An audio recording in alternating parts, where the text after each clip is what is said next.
கனத்த மௌனம் போல கோபமேதும் இல்லை,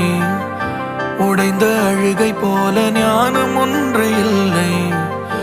காலமாற்றிடாத காயம் இங்கு இல்லை, இது எழுதா கதையோ. கலைந்து போன கனவு மீண்டும் சேர்வதில்லை, கரையை சேரும் மலைகள் பிரிவில் சோர்வதில்லை, மாறும் நொடியை போல மாயமேதும் இல்லை, இது